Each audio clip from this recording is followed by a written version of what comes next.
Programmet er præsenteret i samarbejde med Boshow Danmark og Dansk Sejlunion. Hvis der er en nødsituation, så er det den første, der kommer på stedet. Han er den, der styrer slagets gang, indtil at der er en officiel tjeneste, der går ind og overtager. Kun en tåbe frygter ikke havet. Derfor handler det her program om det nødudstyr, du forhåbentlig aldrig nogensinde får brug for. Jeg kan mærke, den er varm, den her.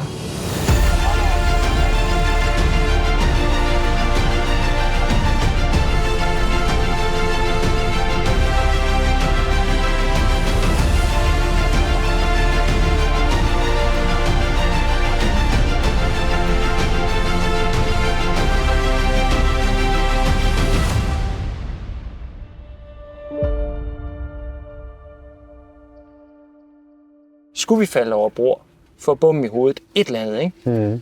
Jamen altså, så sådan noget som det her, det er en PLB, Personal Locator Beacon. Den sidder på din vest, ikke? Og i det vesten bliver pustet, så bliver den her rykket af. Og så begynder den at sende et AES-signal. AES-signal, det er der rigtig, rigtig mange skibe, der opfanger. Og der vil det være sådan, så de kan se, at der er en, der er i nød. Hvis så har vi i hvert fald på en eller anden måde udsendt et råb om hjælp. Så den der bør man faktisk altid have siddende i sin redningsvest. Det vil jeg virkelig anbefale. Især skulle man være sådan en, der tager ud og sejler alene.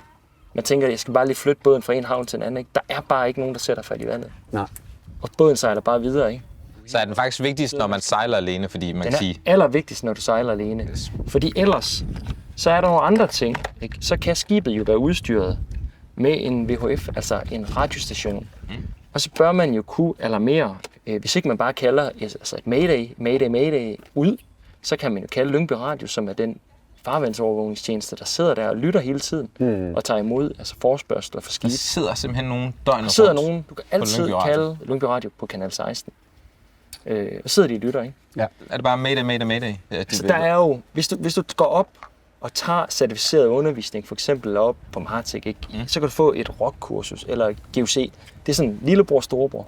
Alt efter, hvor langt væk du skal sejle, så lærer du præcis, hvad du skal sige. Okay. Altså det er for eksempel 3 gange mayday, hvis det er mayday, det er. Der er også andre scenarier. Ikke? Man skal ikke bare råbe hjælp. Nej, det er det. Okay. Men altså alligevel, der er nok nogen, der nok skal fange det alligevel. Så er der nogle andre ting. Men det er så nok mere, hvis du kommer ud og begiver dig lidt længere væk end i dansk farvand. Ikke? Som ny sejler, så bør du nok holde dig til de danske farvand i en rumtid, til du kender dit fartøj. Der er også masser at se jo. Ja. Så er der sådan noget som en AES-SART og en radar-SART. Det er 2 måder at alarmere på. Den ene, den går på AES, som er en modtager på skibe. Alle store skibe vil have en. Altså, det her skib har også en. Men i hvert fald alle store skibe, ikke, de vil så kunne se dig. En radar-SART, det vil sige, den går på radaren. Okay. Det vil sige, den trigger simpelthen et symbol inde på radarskærmen ved den modtager. Så den her udsender noget, så bliver det reflekteret af radarstråleren. Og så begynder den at vise 12 prikker. Og for enden af de 12 prikker, der ligger du. Eller der ligger den her i hvert fald. Ikke? Hvad er forskellen på den og den så? Det her, det er en lille personlig en, og den har ikke helt samme rækkevidde. Du kommer også lidt længere ned i vandet med den. Og den går på AES'en. Den her kan gå på både radar og AES, alt efter hvorfor en type det er. Okay. Og så er der den sidste, som er sådan af hver en evne. Det er en EPIRB. En hvad? En EPIRB. EPIRB? Ja, det står for Emergency Radio Position and Indicating Beacon. Synes man, det var det bedste navn til? Det var nok den bedste tekniske forklaring på, hvad det er. 3 gange træk. Ja. Men altså, det her signal ryger op, satellit, ned, kystredningsstation. Det kan være fremme land. Så sender de den videre til Danmark, for det er dansk skib. For den her, den er indkodet til at tilhøre dit skib med dit nummer. Men den kan man jo ikke have på sin vest. Den kan du ikke have på din vest. Den har du på dit skib. Hvis nu skibet det går ned, jeg går på grund, et eller andet grund, så vil jeg blive ombord, så længe det er forsvarligt. Ikke? Men hvis du ender i vandet, så tag sådan en med, hvis du har den. Jeg er sikker på, da I sejlede over Atlanten, der havde I sådan nogle her. Ja. I har nok ikke lagt mærke til dem, de har nok siddet et eller andet sted. På store skibe, der sidder der også en i sådan en, det man kalder en float-free position, den kan selv flyde op. Ja, sådan en havde vi. Præcis, og det er så meget, meget vigtigt værktøj. Ja. De andre midler, vi så har sådan til at alarmere, det er jo så de pyrotekniske. Ja, nu bliver det sjovt, ikke? Yes. Konfetti og røgbomber. Røgbomber. Ja. Det er de 3 gængse ting, vi har. Den her, det er jo en nødraket, vi skyder op i luften. Det er uden tvivl jo, i hvert fald efter mørkets frembrud, det bedste alarmeringsmiddel derude, fordi det kommer 300 meter op i luften, og den lyser med det, der hedder 30.000 kandeler. Det er altså 30.000 stearinlys. Fedt. Det lyder måske ikke meget, men det er altså virkelig meget. Og senere i dag, der fyrer vi sådan en her. Det er en lille håndhold, den har det halve. Der får vi se, hvor kraftigt det er. Det er sådan en, den kigger man ikke ind i. får lov til at fyre den. Ja, Så kommer der nogen og redder os jo. den hænger nemlig deroppe lidt længere, og de er sådan lidt mere betænkelige ved at give tilladelse til den. Nå, okay. Og så har vi en røgbøje. Ja. Den er rigtig god om dagen, fordi der ser vi altså ikke de her så tydeligt, når der er dagslys. Så den her, den udsender jo orange røg, sådan så andre skibe kan se, at man er i nød. Og sådan noget her, det vil jo være med i ens redningsflåde, hvis man har den. For en redningsflåde, det er jo det ultimative overlevelsesmiddel til søs. Herhjemme i en flåde, så er du altså rimelig sikker. Men der er jo bare ikke mange, i hvert fald tænker jeg, nye sejlere, der med en 20, 30, 40 fods båd, der har en redningsflåde med. Nej, det Den er der koster ikke. jo boksen. Ja, det koster boksen, og det er også derfor rådet må være, altså sejl flere, ikke sejl alene. Og så jer, der sejler båden, I skal, ikke alle, men i hvert fald flere, skal kunne manøvrere båden. Så hvis der er en i vandet, at vi ikke stadigvæk er hjælpeløse, og ikke kan komme hen til ham og få samlet ham op, Så er du ude at sejle med nogen andre, som ikke kan sejle? så får lært dem det ikke. Ja. Altså i hvert fald lige sådan her vender du på. Præcis. Det her det er frem, og det her det er tilbage, ikke? Og det her det er styrbord og bagbord, ikke? Og så måske en sidste ting, som kan virke meget basal, det er jo redningsveste. Yes. Vi har flere modeller. Ja. Anders, du har også nogen derovre. Ja, jeg tager lidt med her. Super gode valg, vi har taget med her, ikke? Og det der jo er i sådan nogle veste, det her, de har forskellige godkendelser også. Det kom nemlig lidt bag på mig, da vi skulle afsted. Jeg tænkte jo bare en redningsvest og en redningsvest. Ja, der er jo sådan noget, der hedder en sejlervest, ikke? Og der er også noget, der hedder en blokvest, og så er der de her oppuslige, ikke? Sådan en sejlervest, det er jo typisk sådan en vest, som en meget erfaren sejler bruger, som måske er meget kystnært, ikke? Ja, og som, den kommer lige flyvende ind for højre. Den kommer lige flyvende ind. Så kan vi lige se den. Ja. Super. Det er sådan en som den her. Det er en sejlervest. Det er en sejlervest. Den er med fast opdrift. Der er ikke noget, der bliver pustet op. Vi kan mærke det. Der ligger noget skum herinde. Det er ligesom i gamle dage. Men vi kan også se, at sådan op omkring halsregionen, der er ikke noget, der holder vores hoved.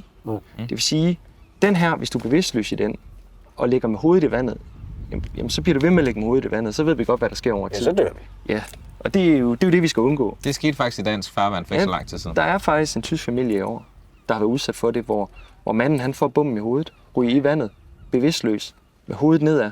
Han har så heldigvis en redningsvest, som er oppustelig, med flere kamre, som så er konstrueret, så den vender personen i vandet. Det skal de faktisk kunne. Måske lige det, der er værd at nævne på den, I har taget med, hvis vi lige skal nævne noget, som den anden her ikke har. Det er faktisk, den har sådan en forstærkning her til en livline. Nå ja. Og det er jo super relevant, når man bevæger sig på et sejlskib, især hvis man er alene. Det der med, når du går op for at bjerge sejlen eller noget, der er jo en vis fare for, enten at bomben slår dig over, eller en eller anden sø gør det. Eller du snubler. Særligt hvis du er ude at sejle, og du har en fornemmelse af, at det primært er dig, der kan finde ud af at sejle skibet, så er det en god idé. Ja. Så kan du forankre dig i et eller andet, du føler, du er rimelig sikker på. Ja. Men som udgangspunkt, så burde de jo virke. Du skal ikke gøre noget, lige snart de rammer vand. Så går der ikke ret lang tid, så puster den op og vender dig rigtigt. Ja. Og hvis den ikke gør det, så har du ikke vedligeholdt din vest, og så er du ilde set. Ja. Du kan se, den her, den har faktisk et mærke på. Du kan se, den er blevet efterset sidst i 22. Så det er i år. Men der sidder nogle CO2-patroner inde i, og de har udløb. Og der sidder også en lille salttablet, som er den, der bliver opløst, som gør, at vesten puster. Den kan også godt være smuldret væk. Så bare fordi man har købt det en gang, så er det ikke evighedsmiddel. Så skal op og serviceres. Hvor tit skal man få dem serviceret? Altså, vi gør det hver år. Ja, okay. Men altså, hver anden år, det tænker jeg, det er også. Altså, det kommer nok mest an på udløbet af patronen. Så man burde have ligesom, når du klargør din båd til sæsonen, så bør du også lige klargøre udstyret generelt. Præcis. Redningsveste, redningsflåde, alle de ting, du har. Alle de ting, og det samme gælder jo alt det andet elektroniske udstyr, der ligger her. Ikke? Der er batterier i, ikke? Så de går også på dato på et eller andet tidspunkt. Og det er også derfor, det er så dyrt. Ja. Og det er også derfor, der er så mange, der ikke har det. Ja. Og jeg siger heller ikke, at alt det her det er nødvendigt i dansk farvand.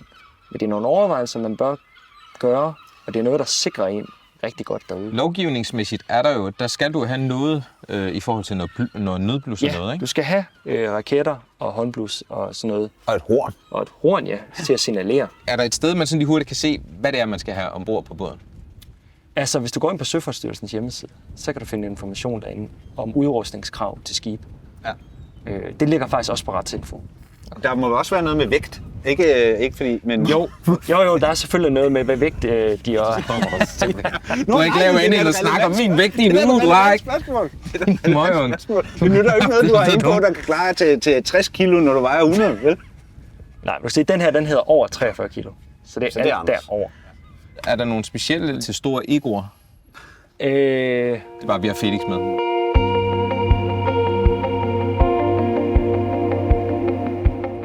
Vi ligger herude og er ved at optage et søs, og vi vil gerne have lov til at fyre det håndholdte nødblus af, som vi har snakket om.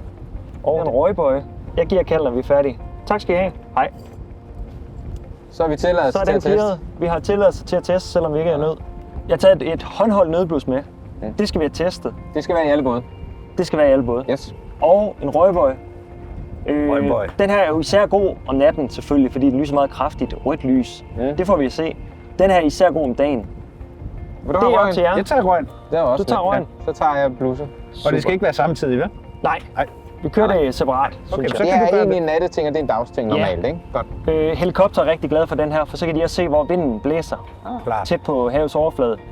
Og den der kan helikopter også godt lide. Den de ikke kan lide, det er den vi skyder op i luften, for der hænger de op. Så, men der er piktogram på, Anders. Ja. Så hvis du følger det, så burde det næsten give sig selv. Jamen den siger klik. Jeg skal hive ud. Indtil siger klik. Har den så klik? Prøv at hive lidt mere. Sådan. Yes.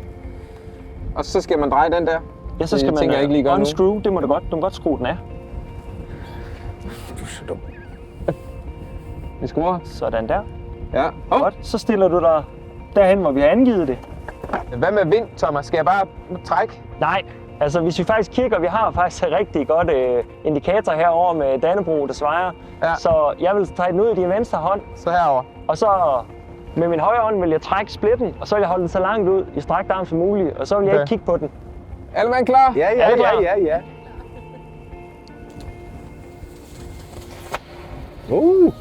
Så er der romerlys. Og jeg ikke kigge ind i den. Det er dumt, det gør jeg lige. Det gør jeg lige, det skal vi lige. Du har solbriller på. Ja. Så kan de faktisk holdes ned i vand i 10 sekunder, og så bringe den op igen, så skal den kunne lyse videre. Det er måske ikke noget, man lige tester i en nødsituation, Thomas. Jeg tænker, den virker. Det gør man som skole en gang imellem, og jeg kan se, at den virker. Og den giver en rimelig klar rød flamme, og du kan se, hvordan hele stykket der, det bliver rødglødende. Hvor langt væk kan man se mærke? Ja, det er jo det, der er vigtigt i forhold til synsafstanden. Det er jo selvfølgelig, hvor langt op man kan komme. Jo højere man er placeret, jo nemmere. Ja. Det afhænger simpelthen også af vind og vejr, ikke? Klart. Og den er varm nu. Jeg kan mærke, den er varm, den her. Ja. Så løber vi i vand. Ja. Yes. Er den færdig? Ja. Ej, jeg kan mærke varmen. Forvent, den stadig er varm i godt stykke tid. Jeg ved ikke rigtig, om den er kølet ned, men nu prøver vi. Så prøv at røre ved den. Sådan. Flot, Anders. Så kan du sætte dig. Så skal du se den helt store røgbombe. Fjern plastiklåg, hold signal væk fra kroppen. Træk roligt tappen væk fra dåsen. Hold hånden fri af den varme ende. Smid med det samme røgdåsen over bord. Røgen aktiveres med 2 sekunders forsinkelse. Så er det bare den, jeg hiver i, ikke? Jo. Ja. Og så kaster den bare ud. Ja, så er jeg sikker på, at man er et eller andet sted, hvor man så ikke lige pludselig rammer ind i bomben. Okay, er I klar? I klar? Så trækker jeg.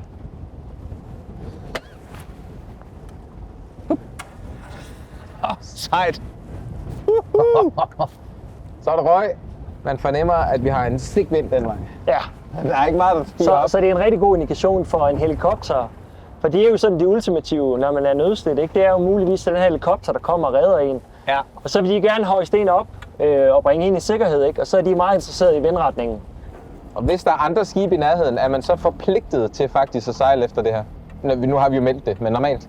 Det er man. Man er forpligtet til at hjælpe andre. Det er jo sådan, at hvis der er en nødsituation, så er det den første, der kommer på stedet. Han er unseen commander, altså han er den, der styrer slagets gang, indtil at der er en officiel tjeneste, der går ind og overtager.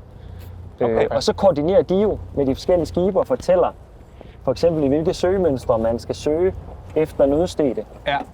Altså der kommer meget røg ud af den, men jeg ved ikke hvorfor jeg har sådan fornemmelse stor. Altså jeg tænker, nu er vi også tæt på den, jeg ved ikke om skibe langt væk ser det bedre end vi lige gør her. Så jeg synes faktisk godt, når man kigger derud, man godt kan fornemme, hvordan det spreder sig, at det stadig er synligt. Ja. Men det er klart, at altså, vinden har noget med spredning at gøre af den røg, der kommer ud. Ja, der bliver ved med at komme røg i hvert fald. Ja, det gør der. Den er meget sådan orange-gullig. Ja. Og det er simpelthen det bedste, vi har til at pointere, hvor vi selv er i dagslys, ikke? De bruger nogle andre farver i det røde hav. Jeg vidste ikke, vi har morfar med i det dag. er nok kommet med. Undgivende med. Det er nok sjældent, der er nogen, der smider sådan en, der sidder og fortæller jokes. Morfar-jokes. Ja, jo. Hvordan Det er jo ikke garantier for at blive reddet, vel? Men du har en større chance. Man sætter jo så ikke ned i sin redningsflåde og lægger vand, og så fyrer man bare det hele af og håber, der kommer nogen. Man bliver ligesom nødt til at vide, at der nok inden for en øjensynlig rækkevidde er nogle skibe, ikke? Også fordi det er jo sparsomme mængder, man har. Alt efter hvad størrelse flåde og udrustning har, så har man måske 4 eller 6 eller 8, eller måske røg, så er det måske 2, ikke? Så er det ikke bare, du ved, panikken skal ikke sætte ind, og så ligger man ned, så det første, man gør, det er bare... Men ligger der noget i flåden? Der ligger noget i flåden. Okay. Flådeudrustning. Det var et lovkrav, jo. Ja. Okay, nu er røgen jo holdt op. Så du har den. Ja, godt. Hvis du har styr på den, så går jeg ud bagved. Vi har den! Sådan. Yes, yes. Lad alt, hvad du har set i dette program, være en opfordring til at have styr på dit sikkerhedsudstyr på båden. Ja, med de dårlige morfar-jokes, dem kan du bare lade blive hjemme. Og så husk at se med i et par af de andre programmer, hvor vi jo blandt andet smider Felix Schmidt over bord og kommer alt for tæt på en redningsflåde.